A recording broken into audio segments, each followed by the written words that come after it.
Assalamualaikum warahmatullahi wabarakatuh.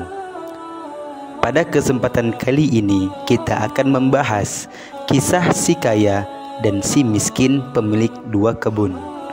Bagaimana kisahnya? Tonton video ini sampai habis. Namun jangan lupa untuk mensukai video ini dan tekan tombol subscribe untuk mendapatkan video-video terbaru dari channel Lampu Mahabbah. Serta bagikan video ini agar kita dapat menyiarkan syiar Islam kepada orang lain. Terima kasih. Surat Al-Kahfi adalah surat dalam Al-Quran yang bermuatan kisah-kisah hikmah, dan itu tampak dari sebagian besar ayat-ayatnya. Setidaknya ada 4 kisah utama dalam surat ini, yaitu kisah Ashabul Kahfi, kisah pemilik dua kebun, kisah Nabi Musa alaihissalam, dan kisah Zulkarnain. Nah, kali ini Lampu Mahabbah hanya mengajak para pembaca memasuki muatan faidah dari kisah pemilik dua kebun, kisah yang Allah cantumkan antara ayat 32 hingga 44 dari surat Al-Kahfi. Tidak didapatkan hadis sahih dari Nabi SAW yang bercerita kepada kita tentang kisah ini. Maklumat yang kita miliki hanyalah Al-Quran saja. Karena itu akan dijabarkan satu persatu ayat Al-Quran sebagai perangkat cerita. Apa yang tak disebutkan Al-Quran, kami pun tak akan membicarakannya. Al-Quran mengisahkan tentang dua orang lelaki di zaman dulu. Keduanya bersahabat, yang satu beriman dan temannya ingkar. Al-Quran tak menerangkan siapa mereka, namanya, di zaman siapa mereka hidup, di mana tempat mereka hidup, semua disamarkan. Jadi kita tak tahu siapa mereka, di mana mereka hidup, dan di zaman apa mereka ada. Orang yang beriman dalam kisah ini, Allah Subhanahu wa Ta'ala uji dengan kesempitan hidup, sedikit rezeki, harta, dan barang yang ia miliki. Tapi Allah memberinya nikmat terbesar, yaitu nikmat iman, yakin, dan ridho dengan takdir Allah, serta berharap surga yang ada di sisinya. Nikmat ini lebih utama dari harta dan materi yang fana. Temannya yang ingkar, Allah uji dengan kelapangan rezeki, kemudahan duniawi, dan Allah beri untuknya harta dan materi yang melimpah. Allah uji dia apakah bersyukur atau malah kufur, apakah rendah hati atau malah menyombongkan diri. Allah mengaruniai yang ingkar dengan dua kebun. Al-Quran menyebutkan tentang dua kebunnya, yang artinya kami jadikan bagi seorang di antara keduanya, yaitu yang kafir, 2 buah kebun anggur, dan kami kelilingin kedua kebun itu dengan pohon-pohon kurma, dan di antara kedua kebun itu kami buatkan ladang. Kedua buah kebun itu menghasilkan buahnya, dan kebun itu tidak kurang buahnya sedikit pun, dan kami alirkan sungai di celah-celah kedua kebun itu, dan dia mempunyai kekayaan besar. Quran Surah Al-Kahfi ayat 32 hingga 34. Si kafir memiliki 2 buah kebun anggur, pohon-pohon kurma mengelilingi kebunnya sebagai pagar.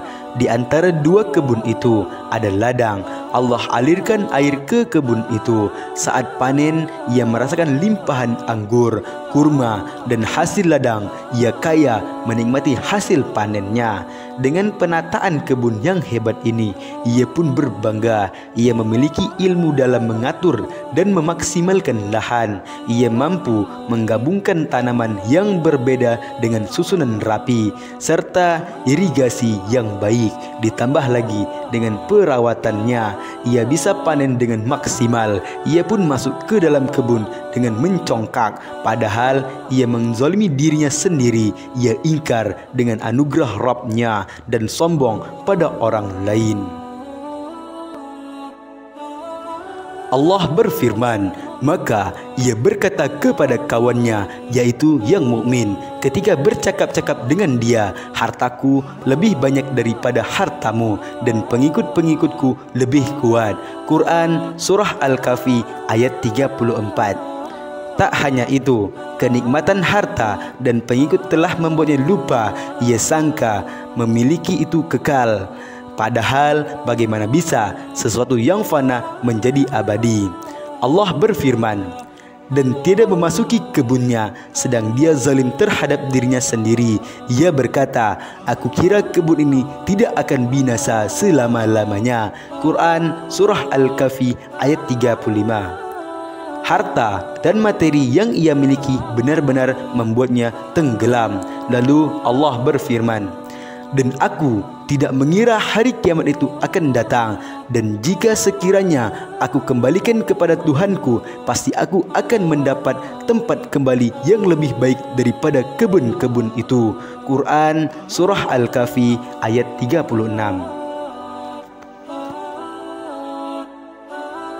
Demikianlah perasaan seseorang ketika merasakan puncak kuasa dan kaya. Ia pongah menyangka karunia harta adalah bukti Allah sayang padanya, sehingga ia mengira di akhirat akan mendapatkan kedudukan serupa atau lebih baik lagi.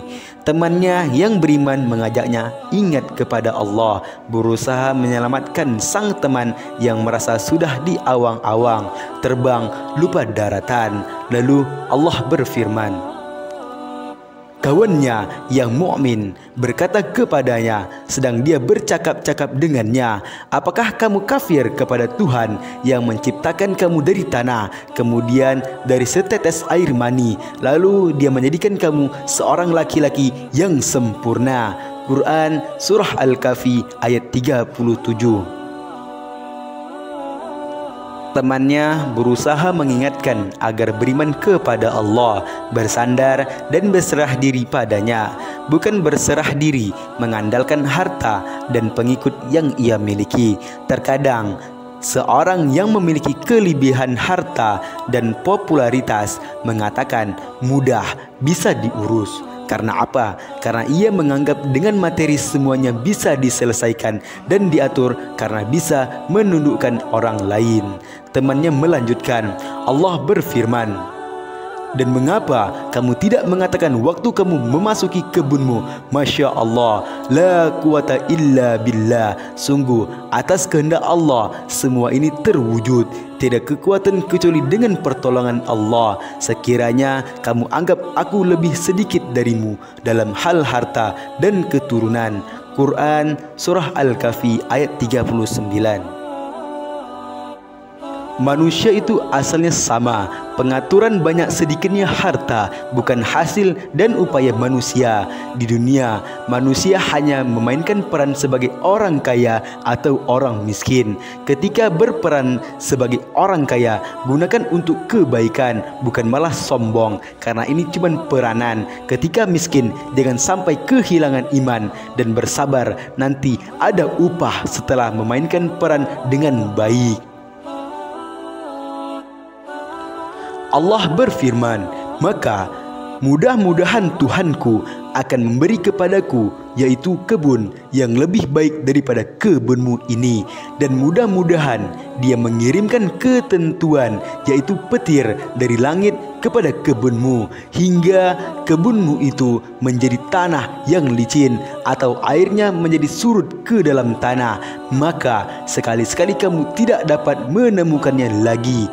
Quran Surah Al-Kahfi ayat 40 hingga 41. Sesuatu yang lebih baik dari kebunmu, ini maksudnya adalah bagian dari akhirat kelak, dan engkau karena kesombonganmu yang menyangka kebunmu ini abadi, berbuat congkak tapi malah menyangka dapat bagian lebih baik di akhirat. Semoga Allah memberi pelajaran dengan membuat kebunmu hancur. Mudah-mudahan engkau tersadar sehingga membuatmu kembali mengingat Allah. Allah berfirman, dan harta kekayaan dibinasakan. Lalu ia membulak-balikkan kedua tangannya, yaitu tanda menyesal terhadap apa yang ia telah belanjakan untuk itu. Sedang pohon anggur itu roboh bersama para-parannya, dan dia berkata, "Aduhai, kiranya dulu aku tidak mempersekutukan seorang pun dengan Tuhanku." Quran Surah Al-Kahfi ayat 42. Tak ada yang mustahil bagi Allah.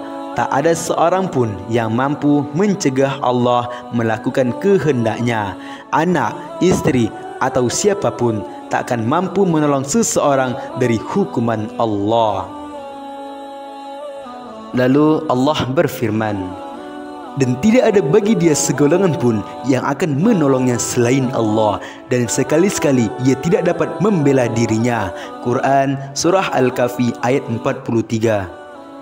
Demikianlah kisah yang penuh hikmah ini, kisah nyata yang pernah terjadi, agar kita tidak meniru yang salah dan tidak lagi mengulangin. Sesungguhnya Allah Maha Mampu dan Maha Perkasa. Kami tutup kisah ini dengan hadis Nabi SAW agar kita bisa memahami perbandingan nikmat iman dan nikmat dunia. Sesungguhnya Allah memberi dunia kepada siapa yang Dia cinta dan juga pada yang Dia benci, tapi Dia tidak memberi nikmat agama ini, yaitu Islam dan iman, kecuali hanya pada orang yang Dia cintai. Hadis riwayat Al-Hakim dalam Al-Mustadraknya. Tafsiran ayat kami ini diambil dari tafsir Ibnu Katsir dan tafsir Al-Baghawi.